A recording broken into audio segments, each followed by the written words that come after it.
Kiai nyerang Habib, oknum Habib nyerang Kiai. Tuduhan ke Habib yang tidak-tidak, sampai diwacanakan tes DNA untuk Habaib. Ya Allah. Karena itu perdebatan nasab dihentikan saja. Itu tidak produktif, nggak penting. Assalamualaikum warahmatullahi wabarakatuh. Bismillah walhamdulillah wassalatu wassalamu ala rasulillah Muhammadin wa ala alihi wa sahbihi amma ba'd. Saudara dan saudariku sebangsa dan setanah air yang saya muliakan dan saya banggakan. Tersebut di awal video ini adalah contoh orang yang membela habaib. Sekalipun mereka adalah ulama, kiai, tetapi karena sudah memperoleh manfaat dari gandeng renteng dengan Habib, maka seperti sudah saya katakan dalam video saya yang terdahulu, mereka membela mati-matian. Pembelaannya tidak berdasarkan pikiran, juga tidak berdasarkan ilmu pengetahuan. Pembelaannya semata-mata katanya mengedepankan adab dan menomorduakan ilmu. Jadi ketika berhadapan dengan Habib, karena adab katanya, ya sami'na wa ata'na, ya bib saya ikut, ya bib saya nurut, ya bib saya mau apa kata panjenengan. Itu adab. Tetapi kalau mereka sudah menggunakan ilmu, tentunya harus digabung. Ya adab dan ilmu. Bagaimana caranya? Ya bertanya untuk mendapatkan ilmu dengan menggunakan adab dan tata krama. Kalau saya misalnya dekat dengan Habib, pasti saya akan bertanya. Karena saya bukan siapa-siapa dan tidak punya apa-apa, tidak ada motif apa-apa, ya saya nggak bisa bertanya. Karena saya tidak dikenal.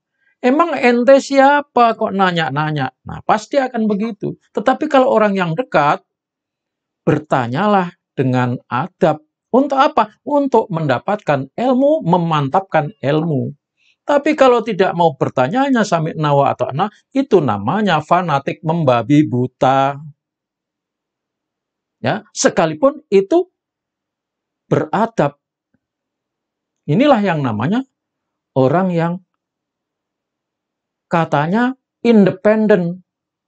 Katanya nggak mau bikin rusuh, tapi justru diamnya orang-orang semacam inilah yang membuat masalah akan terus jadi gaduh, apalagi sampai membela-bela.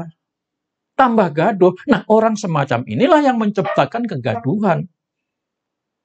Karena orang-orang semacam ini akan berkata, oh itu yang ngomong memfitnah, oh yang mengkaji Kiai Imaduddin itu memfitnah, itu menuduh. Nah, orang-orang semacam ini yang sangat berbahaya. Padahal yang namanya keilmuan itu harus disampaikan.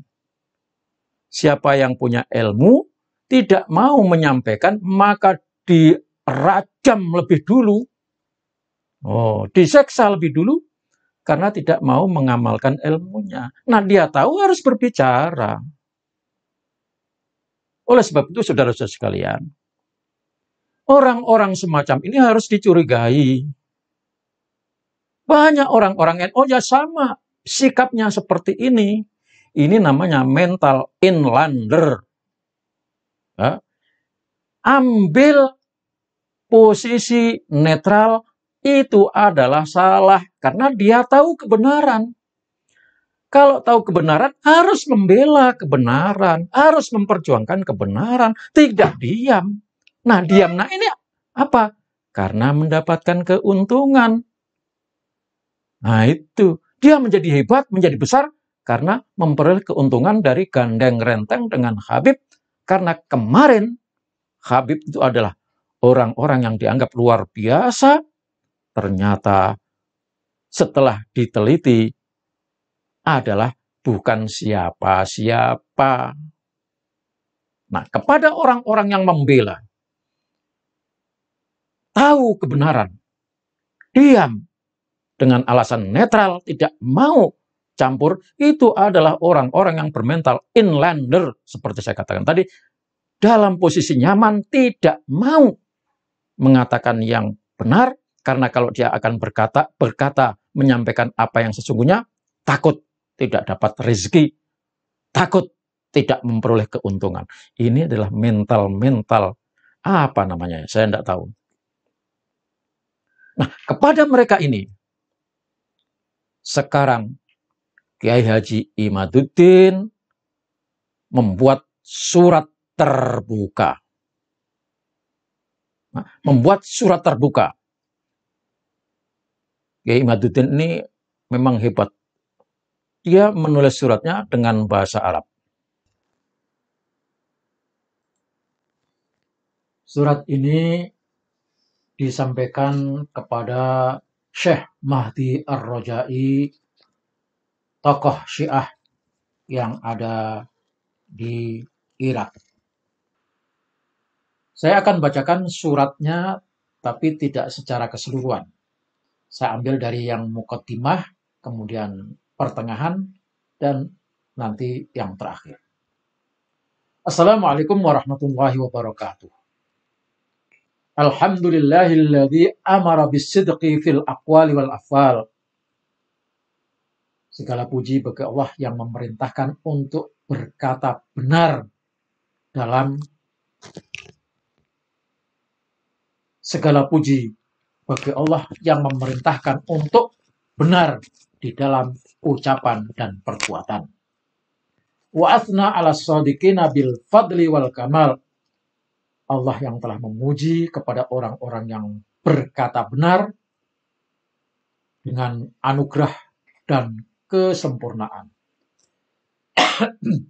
Wa asyhadu an la ilaha illallah al-kabirul muta'al wa asyhadu anna Muhammadan abduhu wa rasuluh afdalu man nataqa wa qala Allahumma shalli wa sallim ala sayyidina Muhammadin wa ala alihi wa ashabihi khairi suhbin wa al amma ba'd.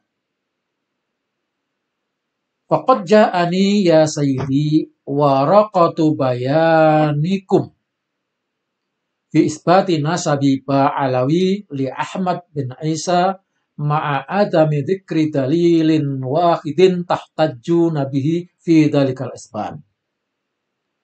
Telah sampai kepadaku, wahai Tuan Mahdi Ar-Rajai, secari kertas pernyataan Anda yang menetapkan nasabnya Ba'alawi sebagai keturunan Ahmad bin Isa tanpa menyebutkan dalil satupun yang engkau jadikan sebagai dasar penetapan. Ma'an nasabina wal mu'arrikhina minal qarnil khamis ilal qarnit tasi' la yadhkuruna fi kutubihim anna li Ahmada ibnan ismuhu Ubaidillah. Innama sodra ismu Ubaidillah ibnan li Ahmad fi akhiril qarnit tasi' haitsu dzakarahul Habib Ali As-Sakran As-Saqqaf. Anda, wahai Syekh Mahdi Ar-Rajai, menetapkan Ubaidillah sebagai keturunan Ahmad Al-Muhajir. Sementara para ahli nasab, ahli sejarah dari abad ke-5 sampai abad ke-9 tidak menyebutkan di dalam kitabnya kalau Ahmad itu punya anak bernama Ubaidillah. Tetapi nama Ubaidillah itu, Ubaidillah bin Ahmad itu muncul di akhir abad 9 yang disebutkan oleh Ali As-Sakran As-Saqqaf, yaitu pada tahun 895 Hijriah. Disebutkan dalam kitabnya Al-Burqatul Musyiqah. Habib Ali As-Sakaf menyebutkan itu setelah mengalami masa gelap, tidak terdeteksi, tidak diketahui secara sejarahnya selama 550 tahun. Nah, itu surat. Fatahtajuna ya sayyidi qabla isbati hadan nasab al-munqati ar-riwayah ila dzikril masadiril mu'tabarah inda ahlil ilmi. Maka saudaraku, maka Tuan saya Syekh Mahdi Ar-Rojai sebelum menetapkan nasab yang terputus, itu mestinya Anda menyebutkan sumber-sumber yang muktabar, yang diakui oleh ahli ilmu. Kalau Anda tidak menyebutkan sumbernya, maka fabayanukum bayanu wahnin wahin kholin anid dalil wa ba'idun anis sawab bal yukhafu minhu an tadkhulu fi irtikabi ihdal akbaril kabair as-salas. Kalau Anda tidak menyebutkan sumbernya, maka penjelasan Anda itu adalah penjelasan halusinasi, penjelasan khayal, tanpa ada dalil dan jauh dari kebenaran. Model kayak gini ini dikhawatirkan Anda masuk ke dalam 3 dosa besar, yaitu kesaksian palsu.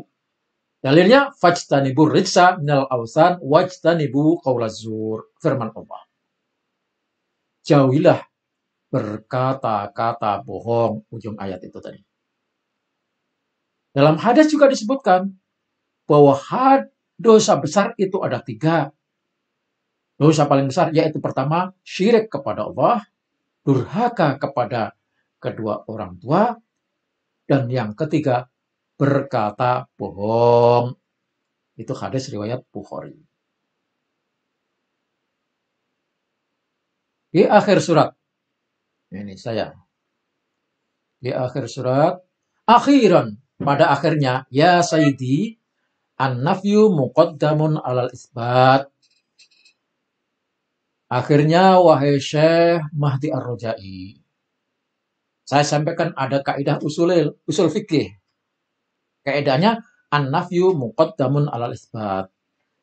Ketiadaan itu harus didahulukan daripada penetapan. Dalam contoh nasab Alawi ini, ketiadaan yang didasarkan pada dalil harus dimenangkan, harus didahulukan daripada penetapan tanpa dalil. Kalau Ki Haji Imaduddin, ini tafsiran saya. Kalau Ki Haji Imaduddin menyatakan Ubaidillah itu tidak ada. Ubaidillah tidak ada. Tapi berdasarkan dalil, penelitian dari sekian banyak referensi, dari sekian banyak sumber, ada dalilnya. Jadi penetapan Ubaidillah tidak ada yang disampaikan oleh Kiai Haji Imaduddin itu berdasarkan dalil. Nah, sementara penetapan oleh Syekh Mahdi Ar-Rojai tanpa dalil, maka di atas disebutkan sebagai omong kosong, halusinasi, yang model kayak gini nih mesti dibuang ke laut. Ini kaidah an-nafyu muqaddamun ala isbat. Ketiadaan harus dimenangkan daripada penetapan. Apalagi ketiadaan ini meniadakan Ubaidillah ini berdasarkan dalil yang jelas. Ada kitabnya, ada referensinya, jelas. Sementara yang menetapkan hanya ngaku-ngaku tanpa dalil, maka ini menurut kaidah usul fikih dibuang ke laut. Yang terakhir, wahada wallahul muwaffiq ila aqwamit thoriq. Wassalamualaikum warahmatullahi wabarakatuh. Jadi saudara, jelas ya? Apa yang disampaikan oleh Kiai Haji Imaduddin tidak terbantahkan. Tapi bagaimana Pak Habib Lutfi itu masih mengakui, ya nggak masalah, itu sudah diyakini oleh beliau. Tetapi kita, rakyat Indonesia, umat Islam, khususnya harus menggunakan akal yang sehat, dibantu dengan dalil-dalil yang logik, maka akhirnya sampai Rabithah Alawiyah bisa menunjukkan bukti, saya pribadi, Habib hanyalah sebutan saja, bukan keturunan Rasulullah Shallallahu Alaihi Wasallam. Mohon maaf atas segala kekhilafan. Kalau ada tutur kata yang salah, dimaafkan. Karena ini semata-mata demi membela, memperjuangkan kemanusiaan.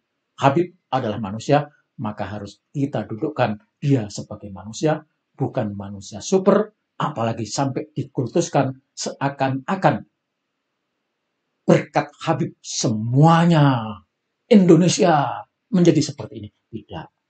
Allah Subhanahu wa Ta'ala dan doa kita rakyat Indonesia. Assalamualaikum warahmatullahi wabarakatuh.